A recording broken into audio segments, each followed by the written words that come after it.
नमस्कार दोस्तों, आप सभी को मेरे चैनल में स्वागत है। पिछले एक वीडियो में हम लोगों ने ये एनालिसिस किया था कि भाग्य रेखा की शुरुआत की जगह से कहाँ से पाम की शुरुआत होते हैं, उस हिसाब से हम लोगों को किस उम्र में सफलता मिल सकता है। आज हम लोग देखेंगे इस वीडियो में कि भाग्य रेखा की बनावट के अनुसार आपको किस तरीके का सक्सेस मिल सकता है, उस पर आपकी मेहनत किस तरीके का होगा। और दूसरी पार्ट में हम लोग इस वीडियो के देखेंगे कि भाग्य रेखा किस तरीके से आपके हाथ से जा रहा है ऊपर की तरफ, उस हिसाब से हम लोगों को किस तरीके का सफलता मिलेगा। तो आइए चलिए शुरू करते हैं आज की वीडियो। तो भाग्य रेखा के गठन के अनुसार हम लोग भाग्य रेखा को 3 भाग में बांटते हैं, एक चौड़ा, एक पतला और एक हल्का। तो ये 3 प्रकार के मेन जो है हम लोगों को हाथ में भाग्य रेखा देखा जाता है। किसी के भी हाथ में ये 3 प्रकार में से एक प्रकार का भाग्य रेखा जरूर होता है। तो अगर हम लोग पहले चौड़ा वाला भाग्य रेखा की बात करेंगे, जिस हाथ में चौड़ा भाग्य रेखा होता है, जनरली ऐसे हाथों में बाकी सारे रेखाओं भी चौड़ा ही होता है। मेन लाइन जैसे आपका heart line, mind line, life line हो गया। तो ऐसे लोगों के जो जीवन है बहुत कठिनाई से बीतता है। ऐसे लोगों को किसी भी तरीके का सक्सेस पाने में बहुत ज़्यादा मेहनत करना पड़ता है। बहुत ज़्यादा मेहनत के बाद ही ऐसे लोगों को जीवन में सक्सेस मिलता है। और मेहनत भी फिजिकल रहता है, सिर्फ मेंटल नहीं, फिजिकल मेहनत भी ऐसे लोगों में होता है। तो ऐसे लोगों को सक्सेस तभी मिल पाता है जब पाम इसका चौड़ा हो, बड़ा हो, ब्रॉड हो। नहीं तो ऐसे लोग जो है जीवन भर तक मेहनत ही करते रहते हैं। अगर पाम आपका पतला है और हाथ में जो रेखा है बाकी सारी रेखाओं के साथ साथ भाग्य रेखा भी काफी मोटा और चौड़ा है, तो जीवन भर तक आपको मेहनत करते हुए दिख जाएगा। ऐसे भाग्य रेखा आपको किन लोगों में दिखेगा? आप जो लेबर देखते हैं, जो कंस्ट्रक्शन कंपनी में लेबर काम करते हैं, जो सब्जी बेचते हैं, ठेले वाले हैं, उन सभी के हाथ में आपको इसी तरीके का भाग्य रेखा दिखेगा।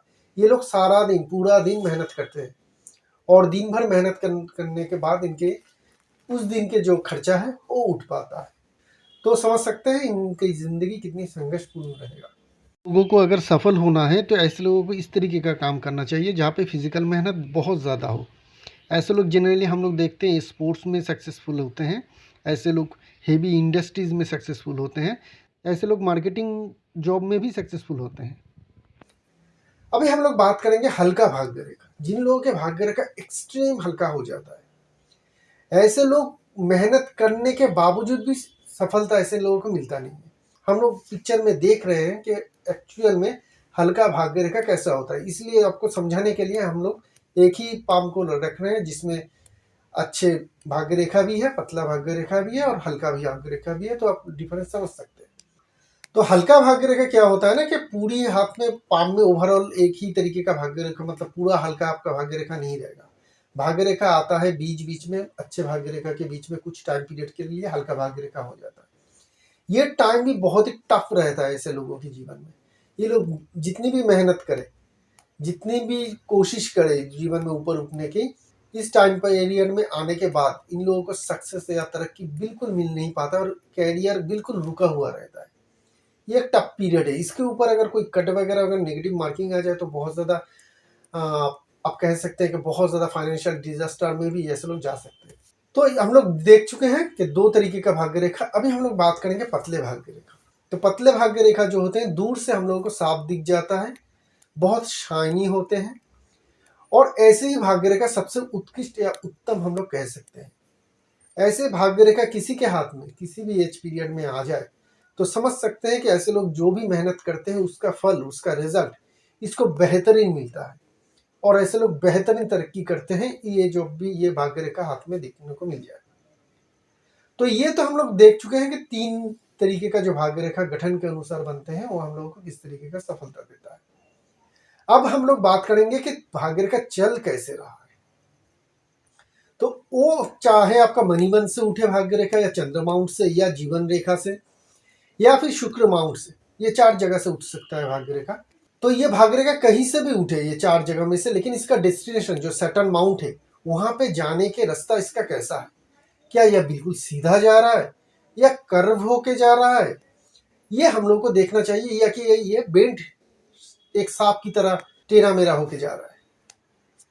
तो अगर आपके भाग्य रेखा बेंटेड है, जैसे कोई लेटा हुआ हो, इस तरीके का करके अगर भाग्य रेखा जा रहा है, तो जितने टाइम पीरियड तक ये इस तरीके का फॉर्मेशन में रहेगा, चाहे आपका भाग्य रेखा बहुत पतले और बहुत उत्कृष्ट क्यों ना हो, सफलता नहीं मिलता है, बहुत धीमी प्रोग्रेस होता है। अगर आपके भाग्य रेखा जीवन रेखा से भी उठे और इस तरीके से राउंड की तरह एक गोल आकार में जाए, तो भी इसी तरीके का पॉलन देखा जाता है।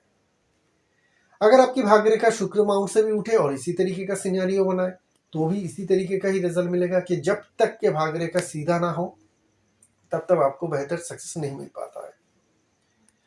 अगर आपके भाग्य रेखा बिल्कुल सीधा जा रहा है शुरू से ही, चाहे मणिबंध से आए, चंद्रमा माउंट से आए, वेनस माउंट से आए या जीवन रेखा से आए, वो सीधा अगर शनि माउंट की तरफ जा रहा है, किसी भी तरीके का बेंट नहीं है, तो ये भाग्य रेखा सर्वोत्तम है। जहां से भी ये भाग्य रेखा शुरू हो रहा है, वहीं से आपके जीवन की सक्सेस जो है वो शुरू हो जाता है। ये सबसे उत्तम जो है भाग्य रेखा होता है कि भाग्य रेखा पतला हो और बिल्कुल सीधा हो, चाहे वो किसी भी माउंट से आए और शनि माउंट की तरफ जाए। अगर आपकी भाग्य रेखा सांप की तरह टेढ़ा मेढ़ा होकर चल रहा है, तो ये समझ लीजिएगा आपके जीवन में, कैरियर में बहुत ज्यादा अप एंड डाउन रहता है, क्योंकि ये जो टेढ़ा मेढ़ा चलता है, इसमें किसी पार्ट में ये रेखा सीधा होता है, किसी पार्ट में ये रेखा बेंट होता है।